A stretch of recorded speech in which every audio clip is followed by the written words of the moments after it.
They called us orphans, but we were never fatherless. They told us we had no roots, but we were always grounded in the sacred earth of those who came before us. Across oceans and centuries, they tried to make us believe we came from nothing, from jungles without memory, from tribes without value. But the truth, buried under generations of silence, still speaks. It rises from the soil. It stirs in our blood. It whispers through the echoes of our struggle. It reminds us that our fathers were never absent. They were taken. Our mothers were never weak. They were silenced. And the story of the Black diaspora does not begin in chains. It begins in greatness interrupted, in royalty disrupted, in civilizations hidden beneath dust and deception. We are not a people without history. We are a people whose history was deliberately buried, whose truths were stolen, whose identities were shattered, but the shards are still sharp. And when we pick them up and piece them together, we become whole again.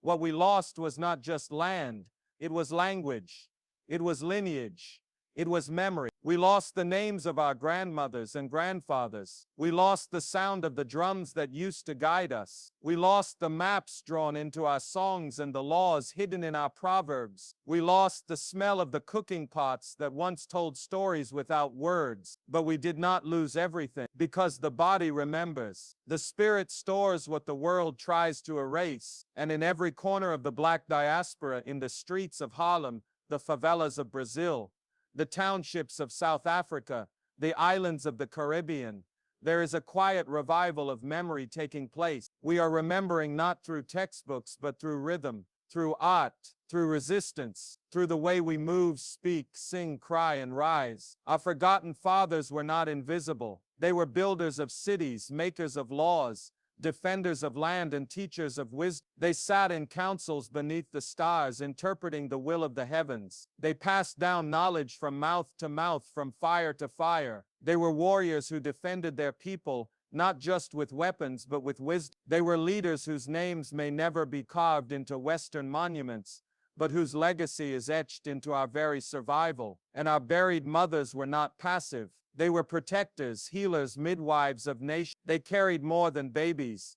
They carried stories, medicine, resistance, and the heartbeat of entire cultures. When they were stolen, when they were beaten, when they were renamed, they did not vanish. They transformed. They hid their power in lullabies and braids, in dances and recipes, in codes that only their children would one day learn to read. The Black diaspora is not just a people scattered by ships. We are a people gathered by memory, a people reuniting through the pain of the past and the power of truth. We were taught to forget, but now we choose to remember, not just the suffering, but the source, the root, the glory, the fire that came before the ashes. This journey of remembrance is not about revenge. It is about restoration. It is about reclaiming what was buried so we can rebuild what was broken. It is about looking into the eyes of our children and giving them back what was taken from our parents, a name, a tribe, a story. And even as we stand today in lands not our own, speaking languages that were forced upon us, wearing names that do not reflect our origins,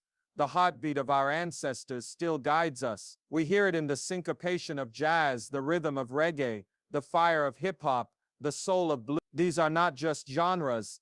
They are memory made sound. They are history dancing through time. They are the proof that though our bodies were enslaved, our creativity never was. And in that creativity, the tribal heart still beats. The pain we carry is real, but it is also sacred. It is the weight of inheritance, the burden of those who survived so we could exist. We carry their dreams in our breath, their courage in our bones. We carry the silence they endured and the futures they imagined. And now it is up to us to give voice to that silence, to speak the names they never got to pass down, to trace the bloodlines that stretch across nations, from Nigeria to Jamaica, from Angola to Mississippi, from Ghana to Haiti. Our story is not just African. It is global. It is a web of resistance woven through centuries of displacement. And in that web, we are finding strength, connection, and clarity. We are not broken. We are scattered seeds taking root again. We are not lost. We are a map rediscovered.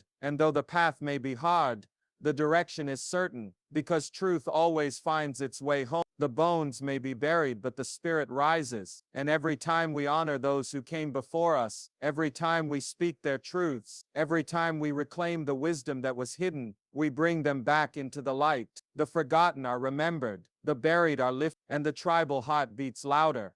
This speech is not just words, it is a call to the descendants of the stolen, the displaced, the renamed, a call to remember that we are more than what they wrote about us, more than statistics, more than trauma, more than poverty. We are legacy, we are purpose, we are the continuation of something ancient, something powerful, something that refuses to die. So don't let them tell you that you have no culture. Don't let them convince you that you come from darkness. You come from light that was forced to hide. You come from royalty that was disguised as poverty. You come from brilliance that was repackaged as inferiority. But now the disguise is crumbling, the truth is rising, and that truth is that our story did not begin on a slave ship. It began in temples and forests, in cities and savannas, in rituals and ceremonies, in songs and silence. We come from architects and astronomers, from poets and philosophers, from artisans and kings. We come from those who walked barefoot across lands they called home, not as victims but as visionaries. And though that home was stolen, it still lives inside us. Every time we remember,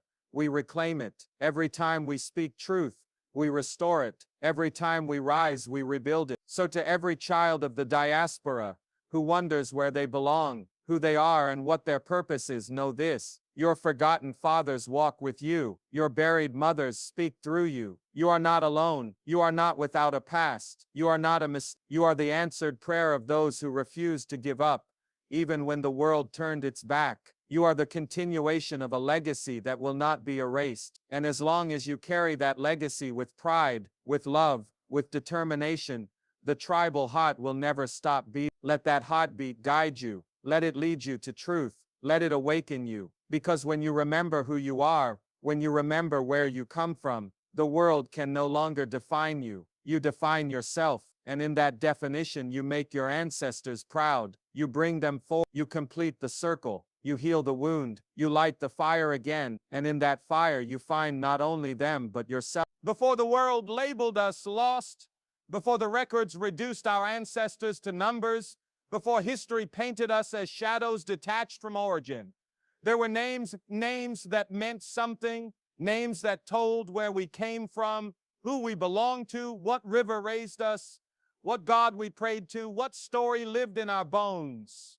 The journey of the Black diaspora did not begin in chains. It began in the sacred geography of tribes and nations, each with its own rhythms, languages, customs, and codes. We did not descend from nowhere.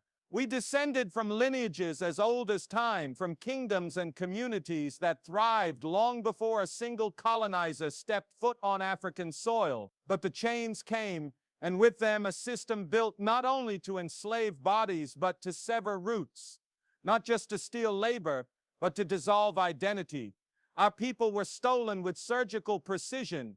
They knew where the strongest farmers lived. They knew how to cultivate rice, who could build with wood, who could lead a village.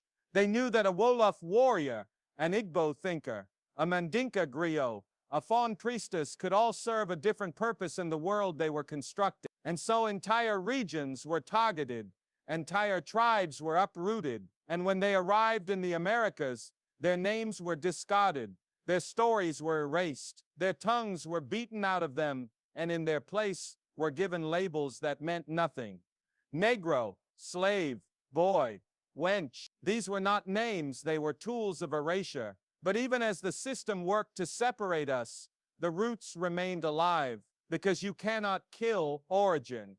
You cannot bury truth deep enough that the spirit won't find a way to dig it back up. The descendants of these stolen people began to form new cultures, not from emptiness, but from fragments, pieces of tribes stitched together across fields, songs, dances, rituals, and survival. In the deep south of the United States, the rice plantations of South Carolina and Georgia bear the fingerprints of the Gola people, descendants of West Africans from Sierra Leone and surrounding regions who retained linguistic and spiritual remnants of their origin. The way they cook, the way they speak, the way they pray, It all holds echoes of home. In Haiti, the rhythms of Vodou beat with the memory of Dahomey and the spirits of the fawn and Yoruba people. In Cuba, the Santeria chants preserve names like Elagua, Oshun, Shango, deities brought over in chains but never conquered. In Brazil, Candomblé became the drum that carried the memory of Congo, Angola, and Yoruba ancestors, allowing descendants to praise their gods in disguise long after the slave masters thought they had been forgotten. Across every corner of the diaspora, you can trace a root if you listen closely. The foods we love, the beats we dance to, the words we use, the stories we tell, all of them carry the fingerprints of Africa. Even without knowing the exact tribe, even if the documentation is gone, the imprint is still visible. The sway of the hips in dance, the call and response in the choir, the way the family gathers around a mat to eat from one dish, the hair braided with meaning, the lullabies hummed with centuries of survival woven in. These are not random, they are the unconscious memories of tribes that would not be erased. Now a new generation is rising, not content with half-truths, not satisfied with fragments, a generation that is reaching back, asking harder questions, and listening for the answers that were always whispering. Through DNA tests, ancestral research, oral histories, and cultural immersion, they are beginning to piece together what was scattered. They are finding that their ancestors did not vanish into thin air. They were preserved through them, that every beat of their heart, every dream that calls them home, every pull toward African soil is not nostalgia, it is blood memory. They are learning that they are not just black, they are Akan, they are Fulani, they are Yu, they are Igbo, they are descendants of kings and queens, of mathematicians and healers, of people who lived fully before the ships came, and as they reclaim these tribal names, they reclaim more than pride, they reclaim direction, because to know where you come from is to know how to walk forward. When someone rediscovers they come from the Mandé people, they understand why music feels sacred. When they find ties to the Bantu, they recognize the rhythm in their speech, the power in their community value. When they realize they descend from the Mossi or the Songhai, they begin to carry themselves like the empire builders they come from. This reclamation is not vanity, it is recovery, it is restoration,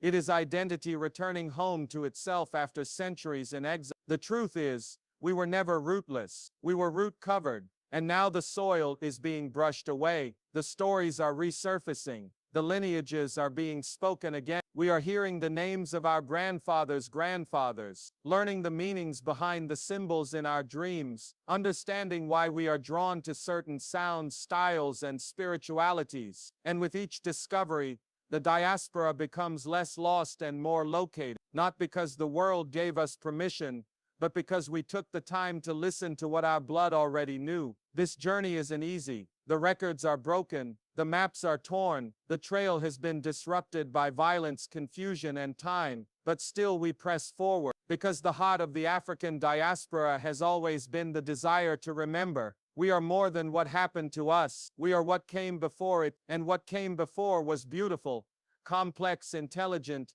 spiritual, and powerful. So when we say roots beyond the chains, we do not speak in metaphor, we speak in truth. The chains may have carried us far, but they did not carry us away from ourselves. And now as we return to those roots, we find that they have been waiting, quietly growing, patiently reaching upward, ready for us to rise. They never saw her fully.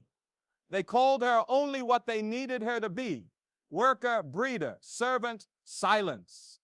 But behind every field harvested, behind every child who survived, behind every song that refused to die, there was her. She was the one who kept breathing, even when the world conspired to crush the breath out of her. When her name was erased, when her language was forbidden, when her children were sold away, when her body was no longer hers, still she endured. Still she remembered. Still she became the memory. She did not write history with ink and paper, but with movement, with prayer, with cooking pots and braided hair. They overlooked her strength because it did not always look like fighting, but she was the village they thought they burned down. She carried it in her womb, in her steps, in her lullabies. She became the soil, the shelter, the scripture, the center of every generation that followed. They did not know that when they ripped her from her land, they carried away more than a person. They carried away centuries of knowledge, generations of herbal wisdom, songlines, midwifery, justice, rhythm, and resistance. The African woman was never just someone's wife or someone's mother. She was often the historian, the spiritual voice, the counselor, the protector of stories, the keeper of secrets. She was the guardian of the fire. And when she was forced to cross the ocean, what she could not carry in her hands, she carried in her spirit. They took her freedom, but not her knowledge. They took her name, but not her know. Even when the world renamed her, she still remembered who she had been. And when her children came into the world with nothing but chains waiting for them, she wrapped them in words from a language she was no longer allowed to speak. She told them stories that sounded like dreams. She taught them rhythms that felt like life. She taught them to survive in a world that declared them unworthy of survival. They tried to turn her into a shadow, but she was the source of light. When there were no schools, she was the teacher. When there were no doctors, she was the healer. When there was no temple, she became the altar. The plantation was not her home, but she found a way to keep home alive in the way she seasoned food, in the way she sang while working, in the way she held her children close as if to pass memory through skin. When her sons were taken and her daughters sold, she wept, but she did not break. She did what no one believed she could do. She kept building a life from ashes. She made something sacred out of what was meant to destroy her. They thought the village was gone, but it was still alive in her footsteps. She braided knowledge into her daughter's hair. She whispered warnings and wisdom while rocking babies to sleep. She whispered warnings and wisdom while rocking babies to sleep. She used stories to disguise instructions. She used laughter to hide pain. She used silence to preserve secrets. She became fluent in survival, in adaptation, in transformation. And even though history did not call her by name, even though books did not tell her story fully, she was always there, found in every act of defiance, every flash of joy in the face of sorrow, every survival that should have been impossible. The world saw the man on the auction block and wrote his tragedy, but it was the woman in the background, eyes fixed, jaw tight, hands gripping a child, who lived the unspeakable and kept speaking through spirit. In the Caribbean, in the Americas, in South America, in Europe, wherever the diaspora landed, she was there planting seeds. The women who formed maroon communities in the mountains, the women who smuggled messages beneath their skirt, the women who memorized the healing properties of roots and herbs and passed them down, the women who led slave revolts with their voices, their presence, their belief that life should be more than endurance. She did not always get the credit, but she always held the and even when she had nothing, she gave everything. She poured herself into the next generation, not because she had no choice, but because she had vision. Even in captivity, she saw freedom coming. Even in silence, she heard the future speaking. And today, her spirit still moves in the way Black women walk with power that cannot be explained, in the way they gather family, hold communities together, raise voices in song, teach history through food and storytelling. In every place where the world said we should not exist, the reason we do is because of her. Not as a symbol, but as a force, as the foundation. She was never just one person. She was the entire legacy cradled in one frame. She gave birth to more than children. She gave birth to culture, to language, to persistence, to beauty that could not be broken. Even now, when Black women fight for justice, for dignity, for love, they carry her. When they care for others, when they lead movements, when they teach, protect, organize, speak, create, they are not just doing it alone. They are continuing the work of all those buried mothers who labored in silence and prayed with open eyes. Their strength is not accidental. It is inherent. It is born from centuries of doing what needed to be done, of standing up when no one else would, of healing wounds others pretended not to see. And though the world often tries to make them invisible, their presence is undeniable, because she was never just carrying the village. She was the village, and still is. The African mother, whether in Lagos, Kingston, Port-au-Prince, Charleston, Bahia, or Brixton, is more than her suffering. She is the light bearer. the memory keeper, the backbone, the future wrapped in flesh. She is not a relic of history. She is the heartbeat that keeps pushing us forward. And now the task falls to us to see her clearly, to honor her fully, to understand that everything we are, we owe in some way to what she carried and never dropped. She made survival look like grace. She made loss into love. She made the impossible into legacy, and that legacy still speaks through us, through every child who dares to reclaim the truth, through every voice that refuses to be silenced, through every woman who knows that she is more than what the world calls. She is everything the world tried to destroy and failed. They told stories of him as if he had none.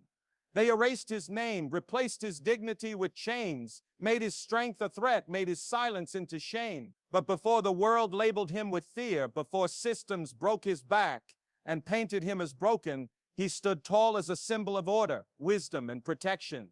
He was not always seen through the eyes of oppression. There was a time when he walked freely through his land, shoulder to shoulder with elders and youth, carrying responsibility, honor, and purpose. He sat in councils, negotiated peace, taught his sons the language of stars and soil, taught his daughters that protection was not violence, but presence. He was not perfect, but he was present. And when they came for him, when the ships dragged him into a world where his strength would be feared and his silence would be misunderstood, something deeper than his body was torn from the land. His image was broken. What they stole was not just a man. They stole the image of the father, the leader, the cultivator of stability. They fractured the memory of a man who knew who he was, who led families with conviction and clarity. He was not a myth. He was a farmer with calloused hands who understood the moon and wind to plant. He was a hunter who provided not with arrogance, but duty. He was a thinker who debated the purpose of life beneath baobab trees, a philosopher whose wisdom never reached Western paper, but lived in the minds of children gathered at his feet. They captured him and called him savage, but savagery was never his nature. He had governed himself and his community. He had been a king, not the kind who wore gold for display, but the kind whose value came from how he held together the pieces of his people's survival. And when he was chained and shipped across oceans, they did more than move his body. They separated him from the role he had always played. They crushed his ability to protect, provide, and lead in the way he once knew. In this new world,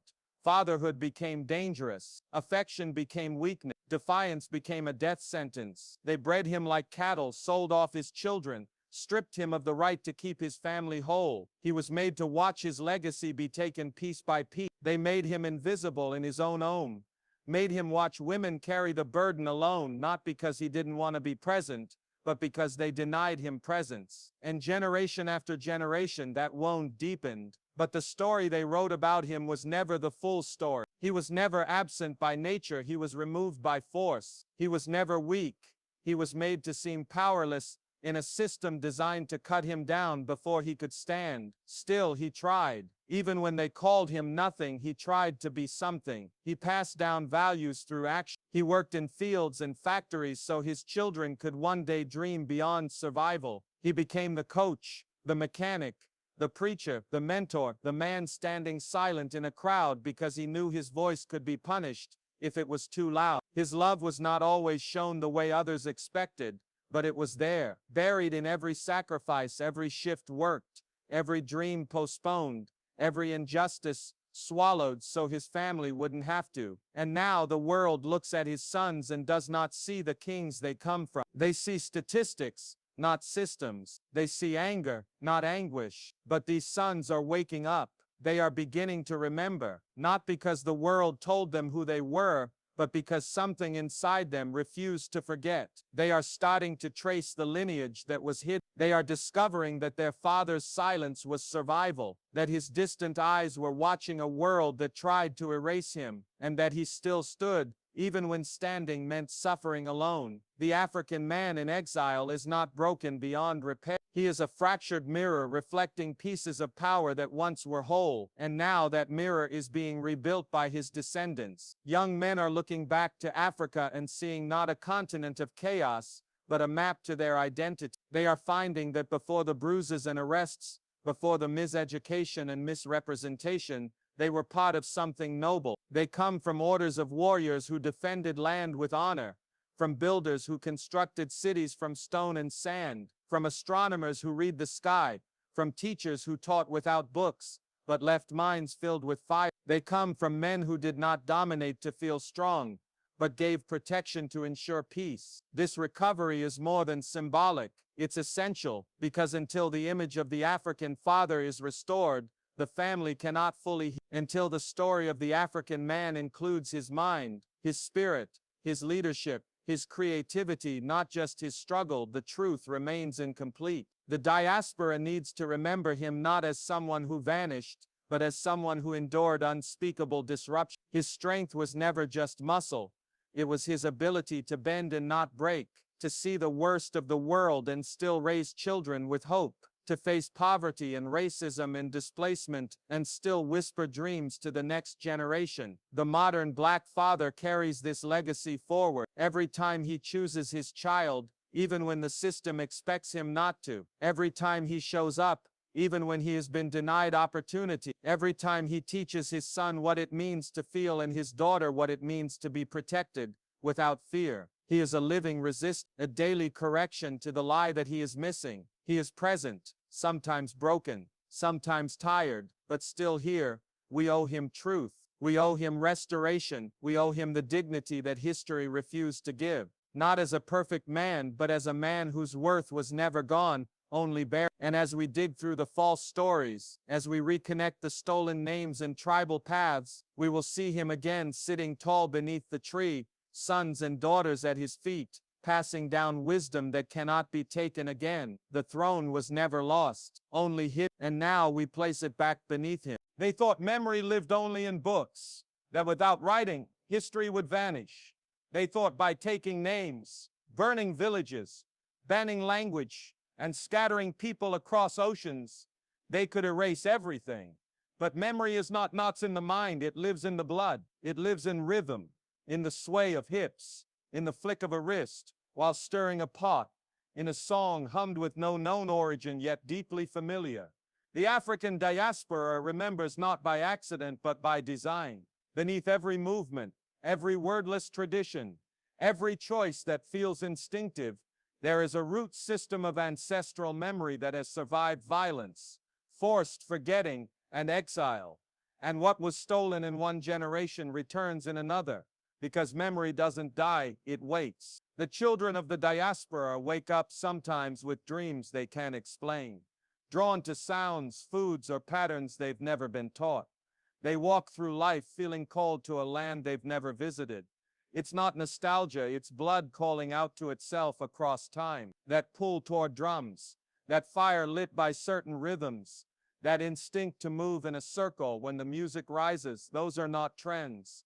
They are codes, they are reminders, they are the ancestral archive pulsing in real time. Even when the names are gone, the practices survive. Even when the stories were never written down, they live in the bones.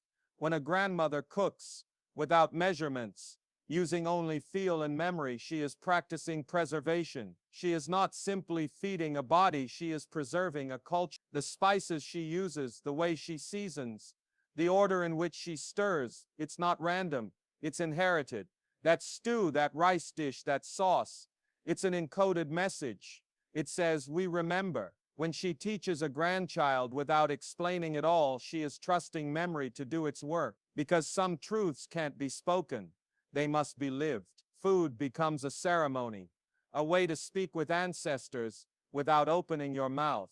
And then there is music, the universal language of survival in the African world. No matter how far from the homeland the drum finds its way back, it may show up in blues, jazz, hip-hop, samba, soca, dancehall, Afrobeat, but its root is undeniable. The syncopation, the call and response, the layering of rhythm, all echo a continent that once had thousands of languages but spoke with one beat. When a child of the diaspora dances without instruction, moves naturally to a rhythm they've never studied, that's not coincidence. That's memory, that's soul knowledge. It's the spirit whispering, you've been here before. Even in movement, memory reveals itself. In ceremonies where feet stomp the ground, hips circle, and hands raise toward the sky, Those gestures aren't just choreography, they are rituals that remember before words can catch up. They are prayers in motion. They are signals to ancestors who never left. When enslaved Africans in the Americas were forbidden from practicing their religions, they hid their gods behind saints, their dances behind celebration, their rituals inside Christian forms. But the spirit knew, it always knew. That shout in the black church, that possession on the dance floor, that stillness during grief, all of it comes from traditions older than colonization. Genetics tells its own story too. Science now traces bloodlines across time and geography, connecting black people in the diaspora back to the regions their ancestors were taken from. Yoruba, Mende, Congo, Akan. The markers in the blood speak a truth that was denied for centuries. But beyond DNA, the body remembers what even the mind was taught to forget. That preference for drumming, the need for rhythm to work, the way grief erupts from the chest, all of it speaks of ancestors still present. They live in our cravings, our laughter, our grief. They are not gone. They transform. When people of the diaspora gather, even unknowingly, they recreate what was lost. The way they sit in circles, the way elders are respected instinctively, the way celebration erupts in the middle of pain. These are not new habits. They are ancestral echoes, and each time they are honored, the memory grows stronger. The scars left by slavery, colonization, and displacement are real, but so is the healing power of remembering. And that healing begins when we stop pretending we are disconnected and start realizing we are carrying 1,000 unspoken stories inside our skin. The healing is in the return, not just physically but spiritually. Return to practices that center us, return to stories that strengthen us, return to community, to ceremony, to creativity that honors the sacred, because our creativity is not just talent, it is ancestral technology. It's how we encoded information when we couldn't read or write. It's how we preserved our essence when they tried to take everything. Every time a poem is recited, a drum is played, a dish is cooked with soul, a mural is painted, a child is named with intention, memory is resurrected. We carry more than trauma. We carry blueprints, blueprints of who we were before we were called less than human, before they renamed us, before they said we had no past. The past lives in the present. If we dare to look, it speaks through our resilience, our brilliance, our beauty. It's not just what we've overcome, it's what we've remembered in the face of erasure. The future depends on what we remember now, because the more we recall, the more we reclaim. And when we reclaim the memory in our blood, we no longer walk through the world as question marks. We walk as exclamation points. We stop asking who we are and start declaring it. We begin to speak the names that were lost. We begin to build on foundations older than oppression. We realize we are not starting from scratch. We are continuing something powerful. And in that remembering, there is healing, there is home, there is wholeness.